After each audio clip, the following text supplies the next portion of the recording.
এখন আমরা সরল ছন্দিত স্পন্দন সম্পন্ন যে সকল কণা রয়েছে সে সকল কণার বৈশিষ্ট্যগুলো সম্পর্কে মূলত আলোচনা করব, বা তাদের কি কি প্রপার্টি, কি কি জিনিস আমাদের জানা থাকা জরুরি সেগুলো সম্পর্কে আমরা জানবো।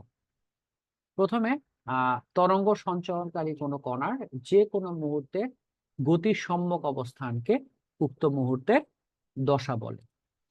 তাহলে খেয়াল করে দেখো যে এই যে তরঙ্গ সঞ্চরণকারী কণাটা আছে, এটা একটা তরঙ্গ সৃষ্টি করেছে, তাই না?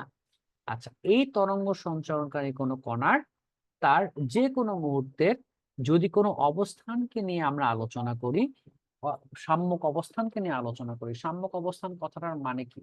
সাম্যক অবস্থান কথাটার মানে হচ্ছে উক্ত মুহূর্তে কণাটির ত্বরণ সাম্যাবস্থা থেকে সরণ, হ্যাঁ, এই সামগ্রিক বিষয়কে বা বেগ, এই সামগ্রিক বিষয়কে একত্রে বলা হয় উক্ত মুহূর্তের দশা। আমি এ বি সি তিনটা পয়েন্ট ধরলাম, আবার এ বি সি এই তিনটা পয়েন্টকে আমরা বলবো সমদশা সম্পন্ন। কেন?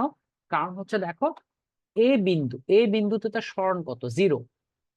বি বিন্দুতে দেখো মান কত? 0, সরণের মান হচ্ছে 0। সি বিন্দুতে সরণের মানও হচ্ছে 0। তাহলে এ বি সি তিনটা বিন্দুতেই সরণের মান কত? 0। দেখো, এই এ বিন্দুতে সে উপরের দিকে যাচ্ছে, তাই না? এ বিন্দু যদি আমরা চিন্তা করি, এ বিন্দুতে সে উপরের দিকে যাচ্ছে, বি বিন্দুতে সে উপরের দিকে যাচ্ছে, সি বিন্দুতেও সে উপরের দিকে যাচ্ছে। তাহলে দেখো তার বেগের দিকগুলোও কিন্তু এ বি সি তিনটি বিন্দুতে সেম। এবং তুমি যদি বেগের মানও ক্যালকুলেট করো, তুমি দেখবা যে এ বি সি তিনটা বিন্দুতেই বেগের মানটা সেম পাবা তুমি। শুধু তাই না, তুমি যদি ত্বরণ ক্যালকুলেশন করো, তুমি ত্বরণও দেখবা এ বি সি তিনটা বিন্দুতে ত্বরণের মানটা সেম থাকবে। তাহলে আমরা বলতে পারি যে এ বি সি তিনটা বিন্দু সাম্যাবস্থা থেকে সরণ সমান, তাদের বেগ সমান, তাদের ত্বরণ সমান। সো অবশ্যই বলতে পারি এ বি সি সমদশা সম্পন্ন। আবার আমি এখানে একটা লাইন অঙ্কন করলাম, এই লাইনের আমি P Q R S T আমি এরকম নাম দিয়েছি। এখন খেয়াল করে দেখো, পি উপরের দিকে যাচ্ছে, কিউ নিচের দিকে যাচ্ছে, আর উপরে যাচ্ছে, এস নিচের দিকে যাচ্ছে, আবার টি উপরের দিকে যাচ্ছে।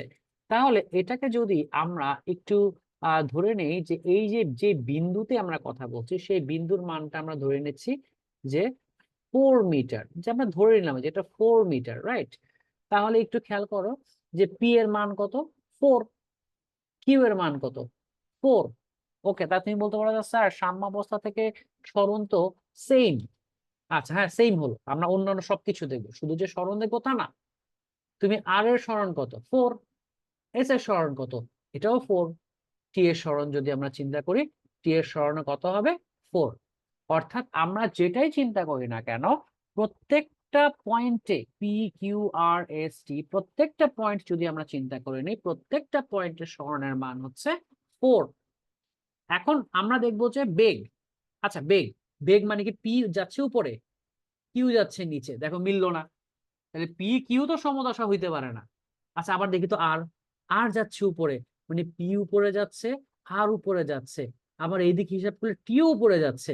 তাহলে পি আর টি এই তিনটার সরণের মানও সেম, বেগের দিকও সেম, এবং হিসাব করে দেখবা বেগের মানও সেম। সরণ যদি সেম থাকে, বেগ অবশ্যই সেম থাকবে। তরঙ্গের ক্ষেত্রে সরণ যদি সমান হয়, বেগের মান অবশ্যই এবং অবশ্যই সমান হবেই হবে। ঠিক আছে? আচ্ছা, আবার তুমি খেয়াল করো কিউ। হ্যাঁ, কিউ এর ক্ষেত্রে সে নিচের দিকে যাচ্ছে, এস নিচের দিকে যাচ্ছে। কিউ এবং এস এর সরণ সেম, বেগ সেম, তাহলে আমরা বলা যায় না পি আর টি তারা হচ্ছে সমদশা সম্পন্ন, এবং কিউ এস এরা সমদশা সম্পন্ন। তাহলে আশা করি আমরা সমদশার যে ব্যাপারটা, সেই ব্যাপারটা আমরা সবাই ভালো করে বুঝতে পেরেছি। এর পরবর্তীতে আমরা, হ্যাঁ, একটা কয়েকটা জিনিস একসাথে শিখবো আমরা। ঠিক আছে, আমরা কয়েকটা তিনটা রাশি আমরা একসাথে শিখবো। দুটি নিকটবর্তী সমদশা নিয়ে আলোচনা করব আমরা। সবচেয়ে নিকটবর্তী মানে কি? সবচেয়ে কাছের দুটি আহ সমদশা আর কি। সবচেয়ে নিকটবর্তী মানে সবচেয়ে কাছের দুটি সমদশা, তাদের মধ্যবর্তী স্পন্দনকে আমরা পূর্ণ স্পন্দন বলবো, তাদের মধ্যবর্তী যে সময়টা তাকে পর্যায়কাল বলবো, আর মধ্যবর্তী দূরত্বকে তরঙ্গ দৈর্ঘ্য বলবো। ঠিক আছে, আমরা এখন দেখে নিই। আমরা বলতো, আমরা এই একটা বিন্দু ধরলাম, এই একটা বিন্দু ধরলাম, এইখানে আরেকটা বিন্দু ধরবো, তাহলে এখানে বিন্দু তিনটা, এখানে বিন্দু আমরা এখানে পাচ্ছি তিনটা। এটাকে নাম দিলাম এ, বি, এটাকে নাম দিলাম আমরা সি। তাহলে এ বি সি তিনটা বিন্দুই দেখো তারা কিন্তু সমদশা সম্পন্ন। এ বি সি তিনটা বিন্দুই আমরা দিতে পাচ্ছি সমদশা সম্পন্ন। যেহেতু তিনটা বিন্দুই সমদশা সম্পন্ন, তাহলে এখন আমরা দেখি যে সমদশার সবচেয়ে কাছের দুইটা কে কে। এ এর সবচেয়ে কাছের হচ্ছে বি, বি এর সবচেয়ে কাছের কে সি, বা বি এর সবচেয়ে কাছের এও হতে পারে, বাম দিকে সবচেয়ে কাছে এ, ডান দিকে সবচেয়ে কাছে সি, তুমি যেটাই বলো কোনো সমস্যা নেই। তাহলে সবচেয়ে কাছাকাছি বিন্দু দুটা হচ্ছে এ এবং বি, আমরা এই দুটোরই আলোচনা করছি। তাহলে এ থেকে বি পর্যন্ত যে স্পন্দনটা আমরা দেখাতে পাচ্ছি, এই স্পন্দনটাকে বলবো আমরা পূর্ণ স্পন্দন। এ থেকে বি তে আসা পর্যন্ত যে স্পন্দনটা আমরা দেখতে পাচ্ছি সেটাকে আমরা বলবো পূর্ণ স্পন্দন। আর এইখানে আসতে যে সময়টা লাগছে তাকে বলবো পর্যায়কাল। আর এইখানে আসতে যে দূরত্ব অতিক্রম করছে তাকে বলবো তরঙ্গ দৈর্ঘ্য। তিনটা জিনিস আমরা একসাথে জেনে ফেললাম, ক্লিয়ার? অর্থাৎ এ এবং বি সবচেয়ে কাছের দুটি সমদশা, এইখান থেকে এ থেকে বিতে আসতে যে স্পন্দনটা তাকে দিতে হয়েছে তাকে বলবো একটা পূর্ণ স্পন্দন। এই ক্ষেত্র থেকে বিতে আসতে যে সময়টা লেগেছে তাকে বলবো আমরা পর্যায়কাল। আর এ থেকে বিতে আসতে যে যে দৈর্ঘ্যটা অতিক্রম করেছে তাকে আমরা বলবো তরঙ্গ দৈর্ঘ্য। ঠিক আছে, তাহলে দেখো এই জিরো একটা পর্যায়কালকে বলে টি। তাহলে আমাকে বলো তো বি এর সবচেয়ে কাছে সি, তাহলে বি থেকে সি তে আসতে যে স্পন্দনটা হয়েছে তাকে আমরা বলবো হচ্ছে পূর্ণ স্পন্দন। বি থেকে সি তে আসতে যে সময় লেগেছে তাকে বলবো পর্যায়কাল। বি থেকে সি তে আসার জন্য যে দূরত্ব অতিক্রম করতে হয়েছে তাকে আমরা বলবো তরঙ্গ দৈর্ঘ্য। তাহলে এ থেকে বি তে আসতে একটা পর্যায়কাল, বি থেকে সি তে আসতে দুইটা পর্যায়কাল।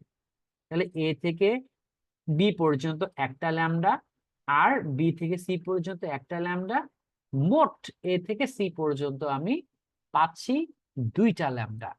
ঠিক আছে, আচ্ছা। ঠিক একই ভাবে আমরা যদি ওই আরেকটা এই যে বিন্দুটা দেখছি, এই বিন্দুর সমদশা হবে এই বিন্দুটা, এই বিন্দুর সমদশা হবে এই বিন্দুটা, তাহলে এই বিন্দু থেকে এই বিন্দু পর্যন্ত স্পন্দনটাকে বলবো একটি পূর্ণ স্পন্দন, এবং এই বিন্দু থেকে এই বিন্দু পর্যন্ত স্পন্দনকে বলবো একটি পূর্ণ স্পন্দন, এবং এই বিন্দু দ্বয়ের যে দূরত্ব তাকে বলবো আমরা ল্যামডা, আর এই দুটো বিন্দু দ্বয়ের যে দূরত্ব তাকে আমরা বলবো ল্যামডা। ঠিক অনুরূপ ভাবে এই বিন্দু থেকে ঘুরে এই বিন্দুতে আসতে যে সময় লেগেছে তাকে বলবো পর্যায়কাল, অথবা এই বিন্দু থেকে কাছাকাছি এই বিন্দুতে আসতে যে সময় লেগেছে তাকেও আমরা বলবো পর্যায়কাল। ওকে, আচ্ছা, আশা করি এই ব্যাপারটা আমরা সবাইকে ক্লিয়ার করে বোঝাতে সক্ষম হয়েছি। ওকে।